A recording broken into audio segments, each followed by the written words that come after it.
ini adalah Wuling Almas Hybrid. Hybrid artinya si Almas ini punya dua mesin ya. Yang pertama mesin bensin yang ditenagain sama bensin jelas. Dan satu lagi motor listrik yang ditenagain sama baterai. Dan yang bikin ini menarik adalah harganya cuma 470 juta. Yang bikin dia jadi mobil hybrid paling murah di Indonesia. Pasti kalian mau ngomong, R3 hybrid kan lebih murah, cuma 300 juta kurang. Nah tunggu dulu, R3 hybrid itu sistem hybridnya adalah mild hybrid ya. Yang artinya mobilnya nggak bisa digerakkan oleh motor listriknya aja. Sedangkan Almas Hybrid ini itu punya mesin hybrid beneran atau full hybrid. Yang artinya mobilnya bisa hanya digerakkan oleh motor listrik dan baterainya aja. Jadi dia bisa jalan dengan sangat full tenang gitu ya. Nah buat detailnya, simak di 10 hal perjalanan dari Wuling Almas Hybrid.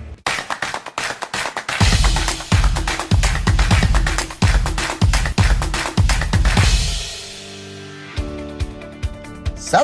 Varian dan warna.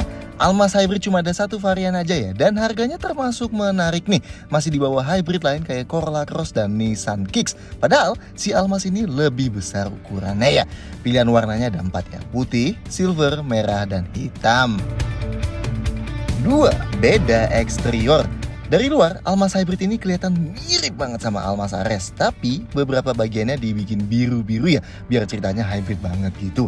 Kayak emblem Ares di grillnya jadi warna biru, garis yang di bumper depan jadi warna biru juga, proyektor lampu depannya jadi warna biru, belakangnya yang kayak knalpot-knalpotan itu jadi warna biru, dan tentunya ada emblem hybridnya di belakang. Nah, velgnya meskipun kelihatan mirip, tapi yang di Almas Hybrid ini lebih besar 1 inci ya, jadi 18 inci, dan bannya jadi 21555R18. Gini dong, sekarang jadi jauh lebih proper ya, nggak kelihatan kekecilan lagi. Sisanya bener-bener sama banget kayak Almas Ares.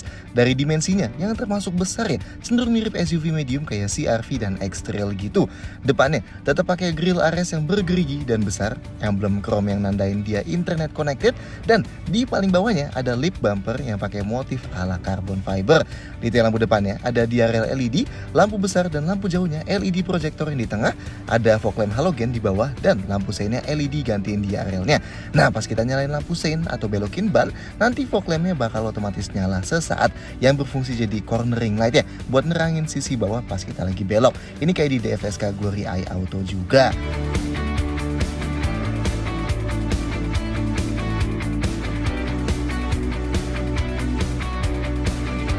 Sampingnya, selain velgnya tadi, Almas Ares Hybrid ini pakai warna dual tone kayak di Almas Ares Pro. Jadi atapnya dibikin glossy, roof railnya juga dihitamin, dan spionnya juga dibuat hitam gloss gini. Handle pintunya ada silvernya di tengahnya, dan window liningnya ada chrome-chrome kayak gini. Belakangnya juga tetap mirip Almas Ares ya, yang bentuk lampunya dibuat merah di atas dan transparan di bawahnya. Terus kedua lampu juga disambungin sama garis hitam besar, dan bumpernya ditambahin lips yang dikasih motif ala-ala karbon juga. Knalpotnya juga cuma 1 ya, di sebelah kiri dan ngadep ke bawah. Spoilernya dibuat warna hitam gloss nih, dan ada antena sirip hiunya. Nah, emblem turbo di bawah emblem Almasnya jadi hilang ya, diganti emblem hybrid di sebelah kiri. Detail lampu belakangnya, lampu malamnya LED, lampu remnya LED, lampu seinnya LED sekuensial, lampu mundurnya halogen di bawah.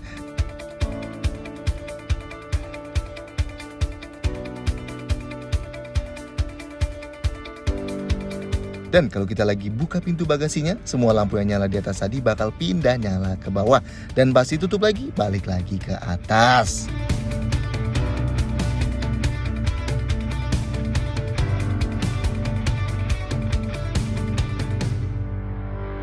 3. Beda interior. Dalamnya Almas Hybrid ini juga masih Almas banget sih ya. Tapi buat ciriin langsung, bisa langsung tengok panel tuas transmisi yang beda ini. Dan warna bahan yang dipakai. Panel soft touch di dashboard Almas Hybrid ini jadi pakai warna coklat. Coklat muda tapi nggak seterang beige gitu juga sih. Lapis kulit yang di door trim juga jadi pakai warna coklat muda gini. Sama ya, joknya di sini juga kulit sintetisnya jadi pakai warna coklat-coklat gini semua barisnya. Model motif joknya juga agak beda ya. Dan kata Wuling juga sekarang joknya dibuat lebih tebal. Jadi harusnya sih bakal lebih nyaman. Dan kayak Almas Ares Pro, Almas Hybrid ini hanya tersedia dalam pilihan 7-seater aja ya. Oh, dan instrumen cluster ini beda sama setiap Almas sebelumnya, tapi nanti kita bahas di bagian fitur lah ya.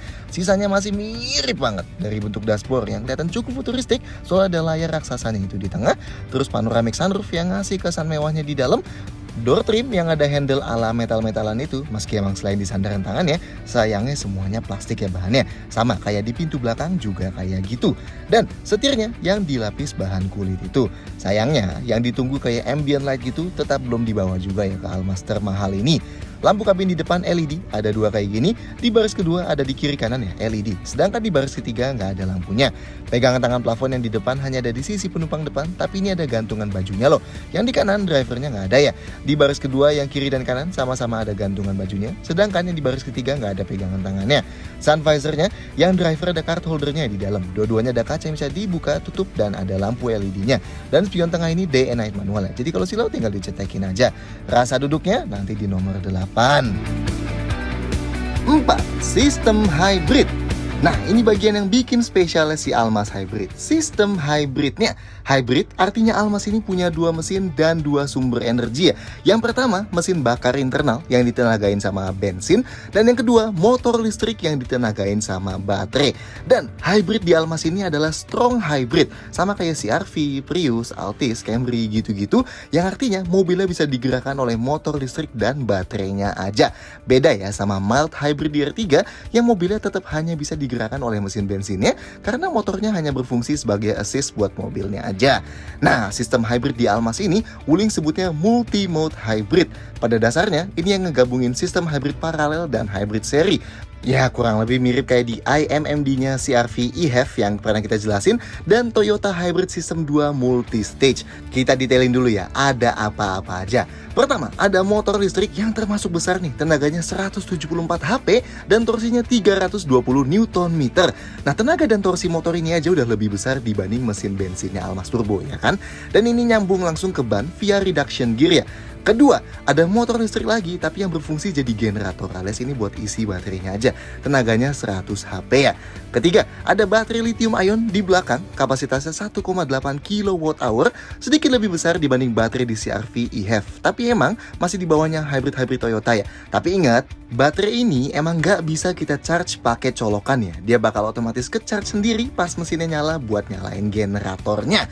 Terakhir, ada mesin internal combustion alias mesin bakar. Ini mesin yang beda ya sama yang di Almas lainnya. Di sini dia 2000 cc dan tanpa turbo.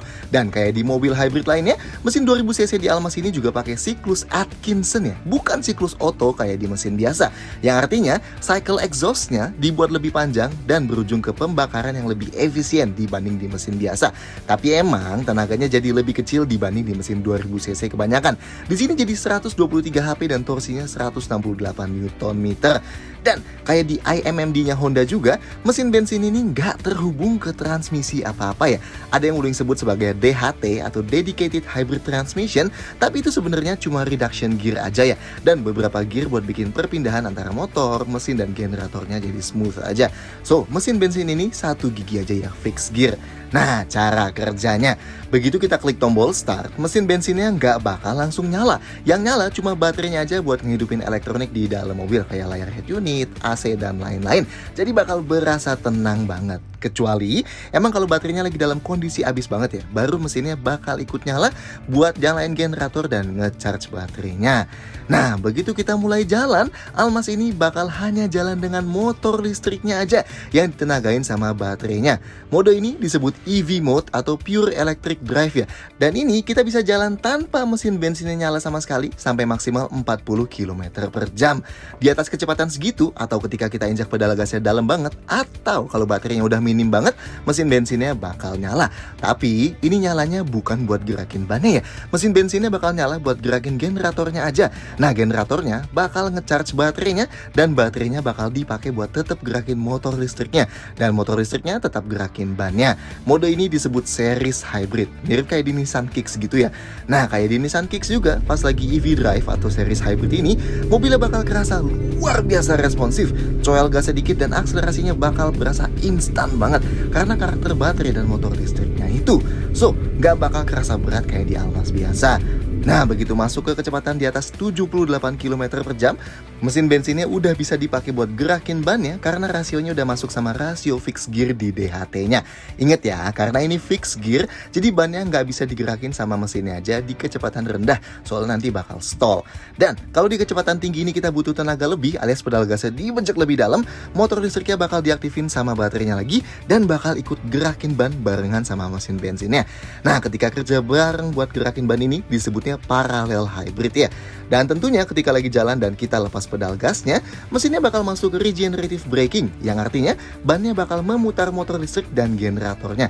Dan ini bakal nge-charge baterainya. Ya perlahan sih chargingnya, tapi minimal mobilnya bisa memelan tanpa makan rem terlalu banyak ya kan, sambil nge-charge baterainya lagi. Nah, tenang, semua perpindahan mode-mode ini berlangsung full otomatis. Jadi yang perlu kita lakuin ya cuma injek pedal gas dan pedal remnya aja kayak biasa. Semuanya bakal diatur otomatis sama Intelligent Electronic Control System di depan ini.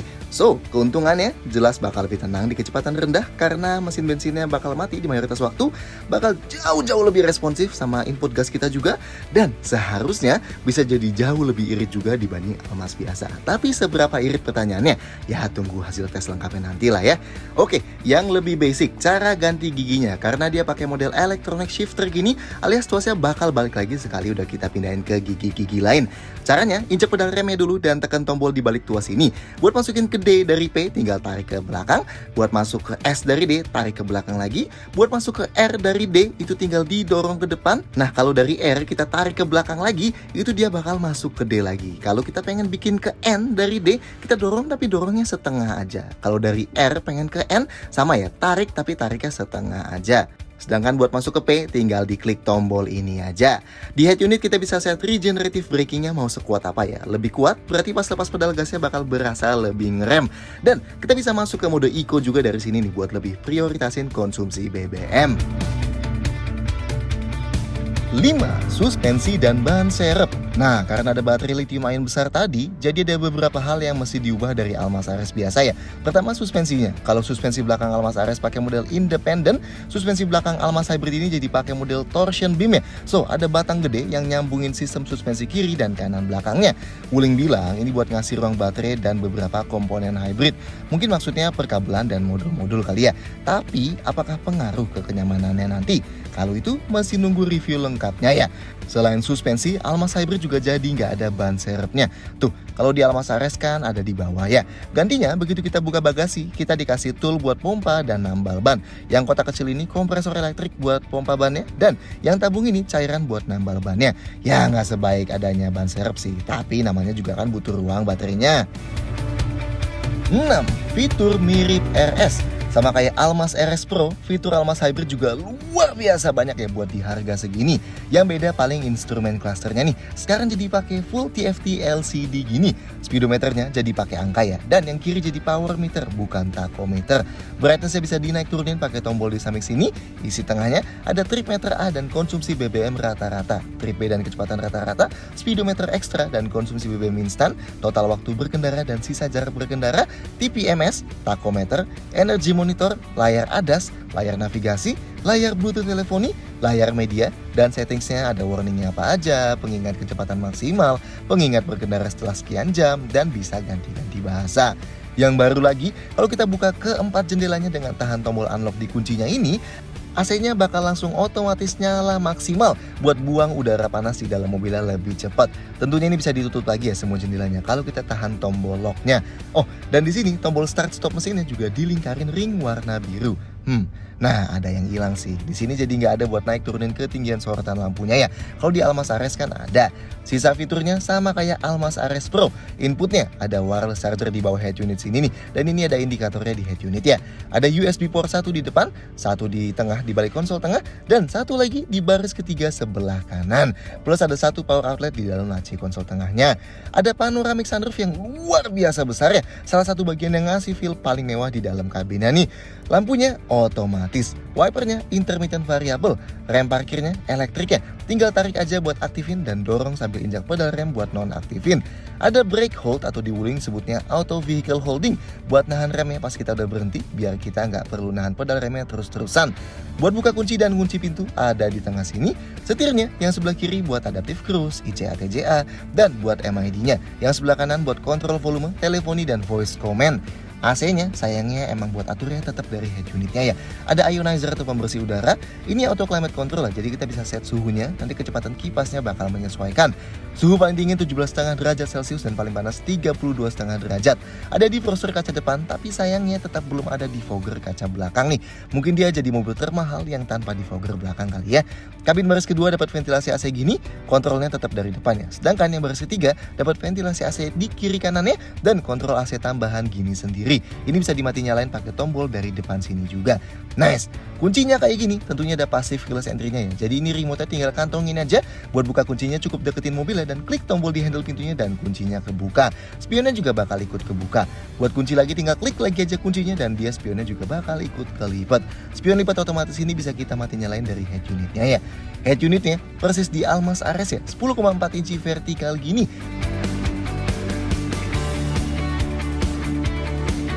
Ini tampilan home screen ya, jadi ala-ala HP gitu ya. Sayangnya tetap belum ada Apple CarPlay dan Android Auto. Yang bisa diputar ada Bluetooth teleponi, radio, bisa buka kamera 360 derajat dari sini, dan settingsnya juga lengkap ya. Setting suaranya bisa set volume speed compensation. Ini bakal gedein volume pas jalannya tambah kencang dan sebaliknya. Bisa set halo Wuling-nya, cuma bisa diakses dari posisi driver doang atau dari penumpang depan juga bisa. Terus vehicle settingsnya, pertama bisa set fitur safety pintarnya yang banyak banget. Bisa buat aktif atau nonaktifin fitur buka tutup jendela pakai remote kunci dan bisa full tutup semua jendela begitu kita kunci pintunya. Terus pas buka pintu kunci pakai remote, mau langsung semua pintu atau pintu driver dulu aja. Set auto lock dan auto unlock-nya.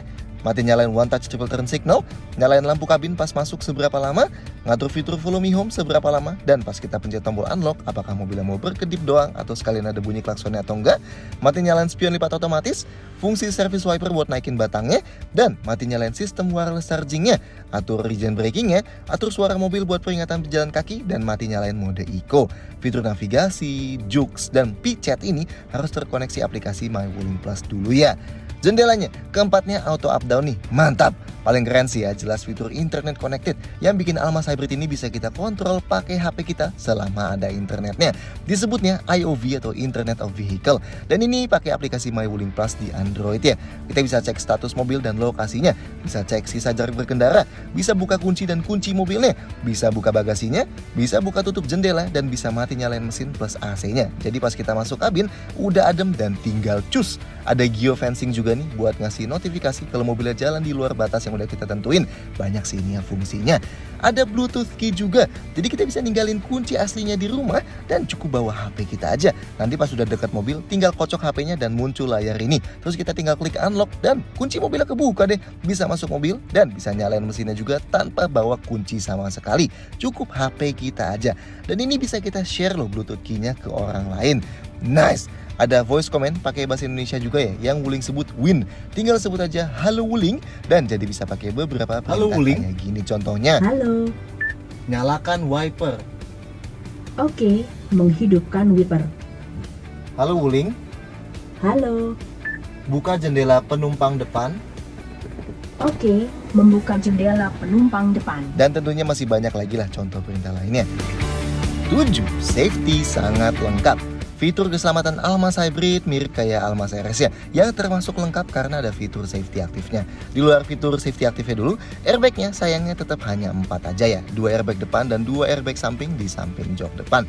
Harusnya dapat airbag pilar juga lah ya, karena dia kan varian paling atas. Remnya, rem depan cakram ventilasi dan rem belakang cakram juga. Tentunya sistem rem ABS dan EBD ada ya.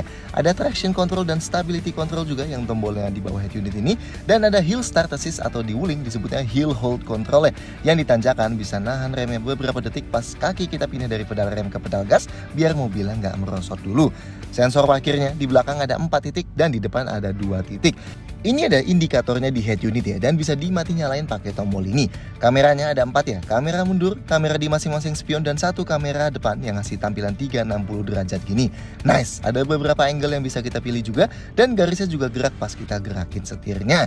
Ada TPMS alias Tire Pressure Monitoring System atau pengukur tekanan ban. Ada APAR atau alat pemadam api ringan, dan dudukan ISOFIX buat jok di baris kedua. Oke, safety aktifnya. Wuling sebutnya ADAS ya, alias Advanced Driver Assistance System. Ini sistem yang bisa mendeteksi dan mencegah terjadinya kecelakaan ya. Jadi dia bakal manfaatin kamera monokular di balik spion tengah sini dan radar millimeter wave di grill radiator sini. Pertama, ada Adaptive Cruise Control. Ini selain bisa set kecepatan konstan tanpa injak pedal gas, kita juga bisa ngeset jarak ya sama mobil di depan kita. Artinya begitu mobil depan ngerem, mobil kita juga bakal ikut ngerem buat mempertahankan jaraknya tadi. Dan pas mobil depan tambah kenceng lagi, kita juga bakal ikut tambah kenceng lagi sampai angka kecepatan yang kita set tadi. Nah, ini ada beberapa yang ngelengkapin Adaptive Cruise Control-nya ya. Ada Band Cruise Assistance yang bakal memelankan mobilnya pas lagi belok dan aktifin Adaptive Cruise tadi.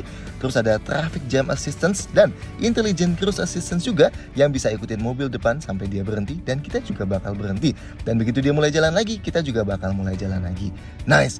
Ada rem otomatis ya yang gabungin 5 fitur nih. Dari Safe Distance Warning yang ngasih peringatan kalau jarak mobil kita terlalu dekat sama mobil depan. Ada Forward Collision Warning yang bakal ngasih peringatan kalau terdeteksi kemungkinan nabrak mobil depan. Ada Auto Emergency Braking yang bakal otomatis ngerem kalau terdeteksi mau nabrak tadi dan udah dikasih peringatan tapi kitanya nggak injek pedal remnya. Ada Intelligent Hydraulic Braking Assistance yang kalau terdeteksi mau nabrak dan kita udah injek pedal remnya tapi injaknya kurang dalam, dia bakal nambahin gaya remnya sesuai yang dibutuhin.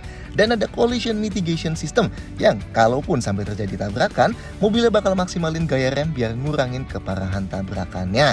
Lanjut, ada Lane Departure Warning yang bakal ngasih peringatan pas mobilnya keluar lajur tanpa kita kasih lampu sein. Dan Lane Keeping Assistance yang bakal otomatis belokin setirnya buat jaga kita selalu di dalam lajur. Tapi yang beda sama Almas Ares, di sini emang tombol Lane Keeping yang di sebelah kanan sini jadi nggak ada ya. Kalau di Almas Ares kan ada tuh tombolnya. Jadi kalau kita mau aktifin Lane Keepingnya aja tanpa cruise controlnya, paling caranya setelah kita tekan tombol ICA atau TJA-nya ini dan Adaptive Cruise aktif, kita langsung injak pedal rem supaya cruise controlnya mati tapi lane keepingnya tetap nyala.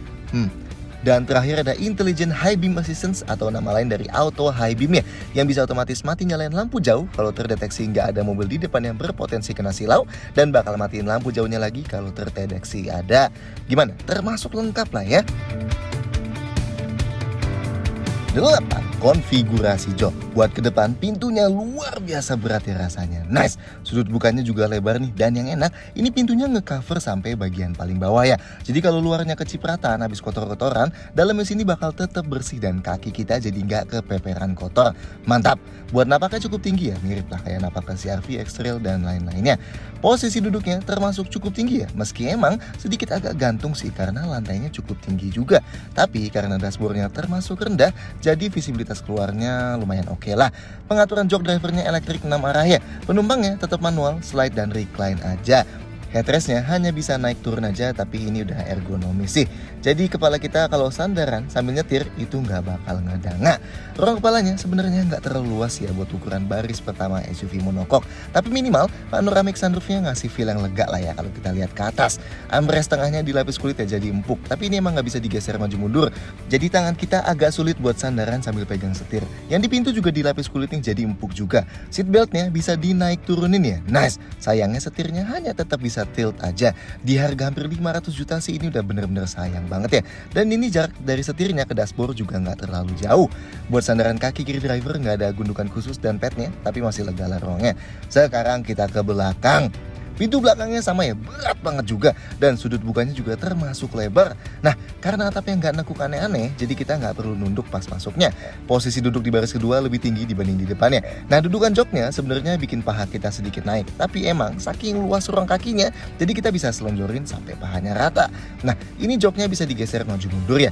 Ini ruang kakinya, kalau dimajuin mentok udah sempit sih, tapi masih aman lah.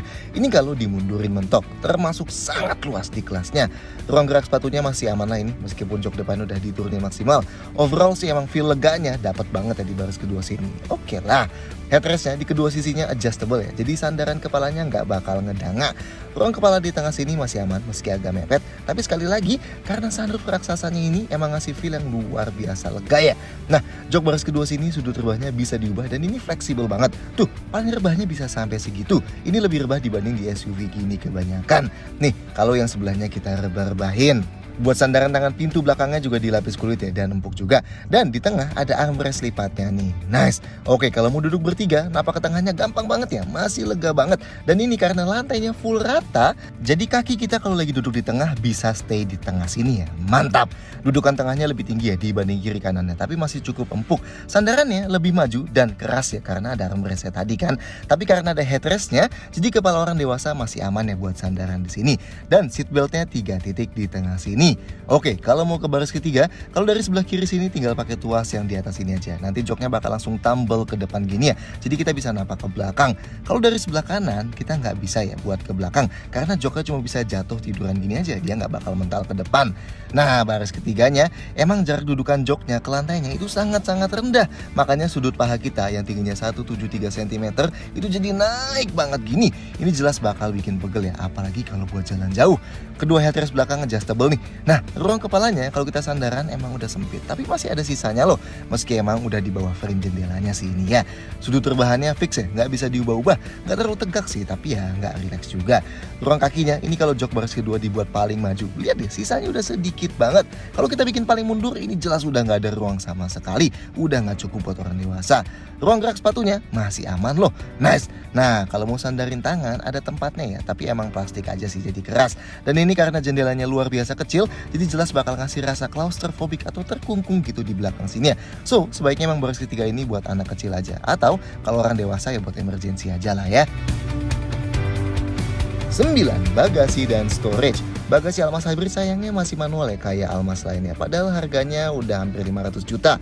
Ini nyambung sama sistem passive keyless entry-nya. Jadi kalau mobilnya dikunci, remote-nya tinggal dikantongin, deketin pintu bagasinya dan klik satu-satunya tombol di sini dan pintunya kebuka. Tapi semua pintu lain masih kekunci ya. Dan di remote sini juga ada tombol buat buka pintu bagasinya. Buka aja tapi ya angkatnya tetap harus kita angkat sendiri. Nah, ini bagasinya kalau semua jok lagi kepake. Sebenarnya sama persis sih kayak Almas Ares juga. Bibirnya cukup lebar dan mengotak, tapi ini jarak bibirnya dari tanah emang tinggi banget ya. Jadi kalau masukin barang yang berat bakal sulit pasti. Dari lantai bagasi ke bibirnya ada sedikit jarak. Nggak masalah lah, kalau mau keluarin barang angkatnya masih mudah. Oke, detailnya. Di kanan sini ada lampu bagasi LED, di kiri sini nggak ada apa-apa.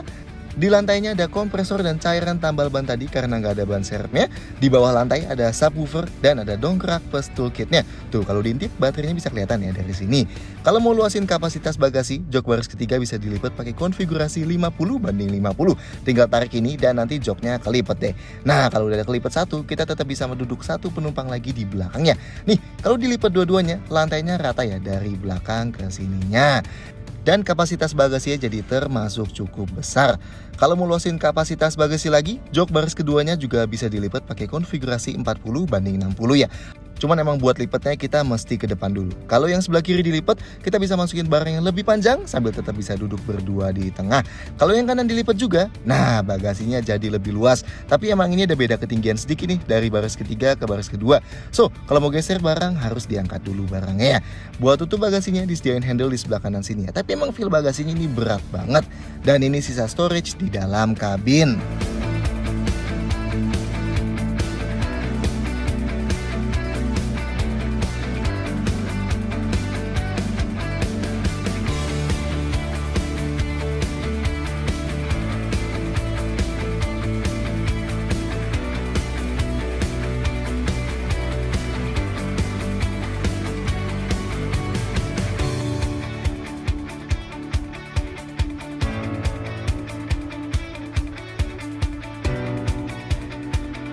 10. Detail-detail lain. Kayak setiap wuling lainnya di Indonesia, Almas Hybrid ini juga dirakit lokal di pabrik wuling di Cikarang ya. Nice. Nah, garansinya kayak setiap wuling lainnya juga, Almas Hybrid ini juga dapat garansi umum 3 tahun atau 100.000 km dan garansi komponen penting mesin dan transmisi selama 5 tahun atau 100.000 km. Nah, tapi dia ada garansi tambahan nih. Khusus komponen baterai dan motor listriknya ada garansi khusus 8 tahun atau 120.000 km. Nice tuh ya, lama. Sedangkan buat komponen support sistem hybridnya ada garansi 3 tahun atau 60.000 km. Not bad lah, minimal ngasih rasa tenang lebih lama soalnya ada garansi-garansi ekstra gini. Sedangkan buat servisnya gratis biaya jasa selama 4 tahun atau 50.000 km ya. Dan kalau buka kat bensin ya, ada keterangan nih buat pakai bensin minimal oktan RON 92. Berarti di sini bisa pakai sejenis Pertamax, Shell Super, BP 92 dan sejenisnya ya. So, gimana menurut kalian soal wuling Almas Hybrid ini? Silahkan sampaikan komentar kalian di bawah, klik like dan jangan lupa subscribe ke channel YouTube kami dan video-video kayak gini lainnya. See you next time.